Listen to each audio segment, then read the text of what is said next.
Bonsoir à tous et à toutes et bienvenue à la lecture de la parole de Dieu. Et aujourd'hui, je vais vous lire le chapitre 13. Ordonnance sur la Pâque et les premiers-nés.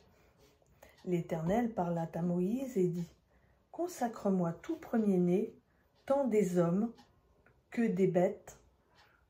Tout est né chez les Israélites, il m'appartient. Moïse dit au peuple : Souvenez-vous de ce jour où vous êtes sortis d'Égypte, de la maison de servitude, car c'est par la puissance de sa main que l'Éternel vous en a fait sortir. On ne mangera pas de pain levé. Vous sortez aujourd'hui au mois des épis. Quand l'Éternel t'aura fait entrer dans le pays des Cananéens, des Hittites, des Amoréens, des Éviens et des Yébousiens, qu'il a juré à tes pères de te donner, pays découlant de lait et de miel, tu rendras ce culte à l'Éternel dans ce même mois. Pendant 7 jours, tu mangeras des pains sans levain, et le 7e jour, il y aura une fête en l'honneur de l'Éternel. On mangera des pains sans levain pendant les 7 jours. On ne verra pas chez toi de pain levé, et l'on ne verra pas chez toi de levain dans tout ton territoire. Tu feras en ce jour un récit à ton fils en disant : C'est à cause de ce que l'Éternel a fait pour moi lorsque je suis sorti d'Égypte. Ce sera pour toi comme un signe sur ta main et comme un rappel entre tes yeux, afin que la loi de l'Éternel soit dans ta bouche. Car c'est d'une main puissante que l'Éternel t'a fait sortir d'Égypte. Tu observeras cette prescription au temps fixé d'année en année.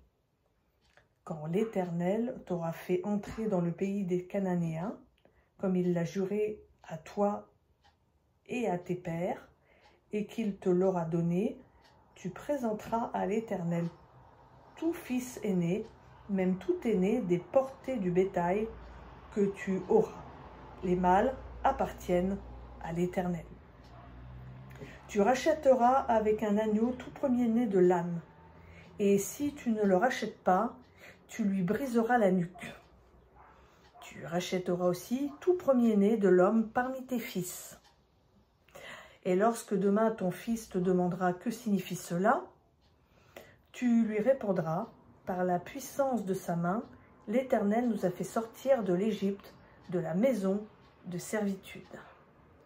Et comme le Pharaon refusait avec dureté de nous laisser partir, l'Éternel fit mourir tous les premiers-nés dans le pays d'Égypte, depuis les premiers-nés des hommes jusqu'aux premiers-nés du bétail.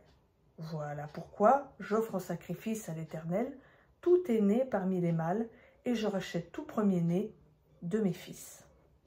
Ce sera comme un signe sur ta main, comme des frontaux entre tes yeux, car c'est par la puissance de sa main que l'Éternel nous a fait sortir d'Égypte. D'Égypte au Sinaï. Passage de la mer des Joncs. Lorsque le Pharaon laissa partir le peuple, Dieu ne le conduisit point par le chemin du pays des Philistins, quoique le plus proche. Car Dieu disait : le peuple pourrait avoir du regret en voyant la guerre et retourner en Égypte. Mais Dieu fit faire un détour au peuple par le chemin du désert vers la mer des Joncs. Les Israélites montèrent tout équipés hors du pays d'Égypte. Moïse prit avec lui les ossements de Joseph, car Joseph avait fait jurer les fils d'Israël en disant : Certes, Dieu nous visitera et vous ferez remonter mes ossements avec vous, loin d'ici. Ils partirent de Sukkot et campèrent à Étam, à l'extrémité du désert. L'Éternel allait devant eux le jour dans une colonne de nuée pour les guider sur le chemin, et la nuit dans une colonne de feu pour les éclairer, afin qu'ils marchent jour et nuit. La colonne de nuée ne se retirait pas de devant le peuple pendant le jour, ni la colonne de feu pendant la nuit. Donc voilà, c'était la lecture d'Exode chapitre 13. Je vous souhaite à tous et à toutes une bonne soirée, une bonne fin de week-end et à bientôt sur Hello l'âme.